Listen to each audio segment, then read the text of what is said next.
नमस्कार शेतकरी मित्रांनो, आज दिवसभरातील शेतकऱ्यांसाठी 25 महत्त्वाच्या ठळक बातम्या आणि त्यासोबतच या महिलांना मोफत गॅस सिलेंडर 3 गॅस सिलेंडर मोफत मिळणार याचा महाराष्ट्र शासनाचा जी.आर या व्हिडिओमध्ये पाहणार आहोत। 2 तालुक्यात 77,642 शेतकऱ्यांना पीक विम्याचा लाभ मिळाला। गेल्या वर्षी दुष्काळामुळे झालेल्या नुकसानीची भरपाई शेतकऱ्यांच्या खात्यात जमा करण्यात आली। अपडेट आहे जळगाव जिल्ह्यातील चोपडा पाचोरा तालुक्यातील अपडेट। रक्षाबंधनाच्या दिवशी बहिणींच्या खात्यात बँक खात्यात थेट 18 ऑगस्ट रोजी पात्र महिलांच्या खात्यांमध्ये 1,500 रुपये जमा होणार। राज्य सरकारचा नवीन जी.आर, नवीन घोषणा, 3 गॅस सिलेंडर आता या महिलांना मोफत मिळणार। कसे मिळणार, नियम व अटी पाहणार आहोत।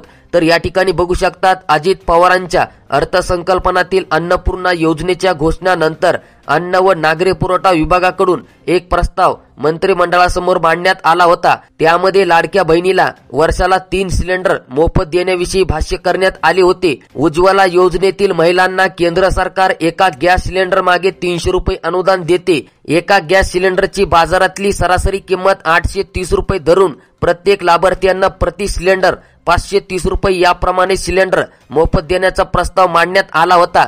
या योजनेमुळे विधानसभा निवडणुकीत महायुती सरकारला फायदा होऊ शकतो, मात्र त्यामुळे सरकारी तिजोरीवर आणखी भर पडू शकतो। त्यामुळे नियोजन आणि वित्त विभागाने लाडक्या बहिणीला अतिरिक्त लाभ देण्यास विरोध केला होता।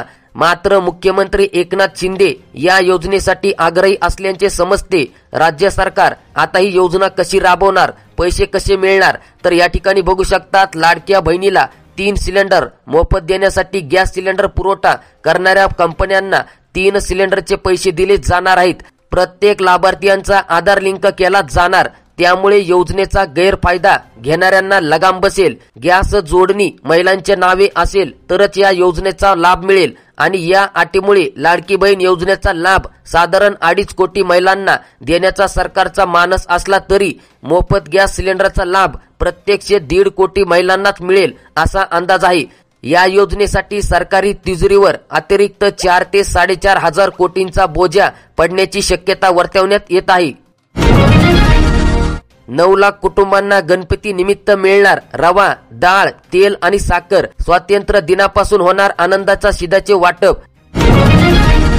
जिल्हाधिकाऱ्यांचे निर्देश, पालकमंत्र्यांच्या निर्देशनानंतर घेतली बैठक।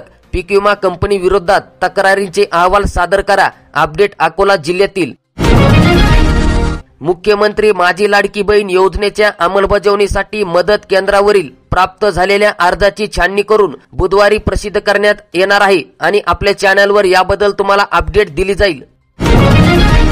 जिल्ह्यात 7 मंडळात अतिवृष्टी, 113 हेक्टरचे नुकसान, 15 घराची पडझड, रिपरिप सुरूच।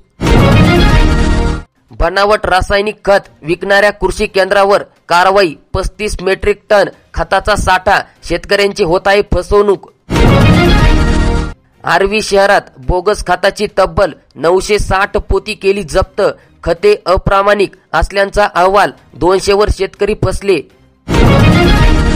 आता व्यवसायासाठी अर्ज करा, मिळणार 50% अनुदान। शासनाची बीज भांडवल योजना, राष्ट्रीयकृत बँकांमार्फत कर्ज पुरवठा।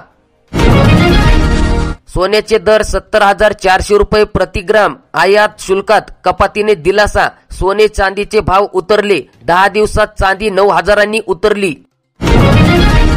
सलग 6 दिवस झाले पावसामुळे मोठ्या प्रमाणात धान पिकासह भाजीपाला आणि फळबागांचे नुकसान झाले, तर घर आणि गोठ्यांची सुद्धा मोठ्या प्रमाणात पडझड झाली।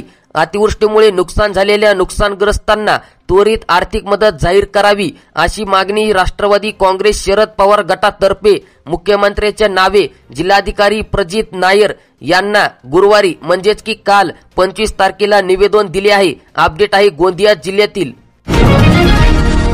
अतिवृष्टीमुळे धान सडले, घरेही कोसळले, भरपाईची मागणी, नाल्यालगतचे शेत रखडले। मागील वर्षीची भरपाई प्रलंबित, म्हणजेच की मागील वर्षी तालुक्यातील नुकसानीची 1 कोटी रुपयांची अजूनही भरपाई शेतकऱ्यांच्या बँक खात्यात जमा झालेली नाही।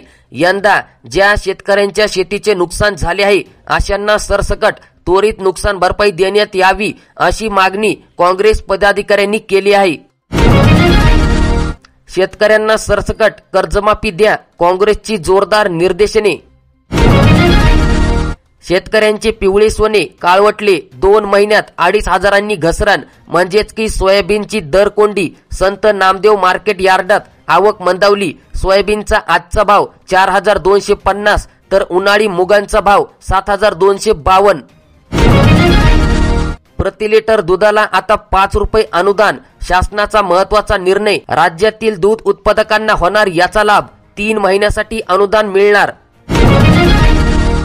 पीक विमा द्या अन्यथा रास्ता रोको आंदोलन, म्हणजेच की पीक विमा व दुष्काळी अनुदान शेतकऱ्यांच्या खात्यावर जमा करावे, अन्यथा 30 जुलै रोजी सकाळी 10 वाजता रास्ता रोको आंदोलन करण्यात येईल, असा इशारा निवेदनातून देण्यात आलेला आहे.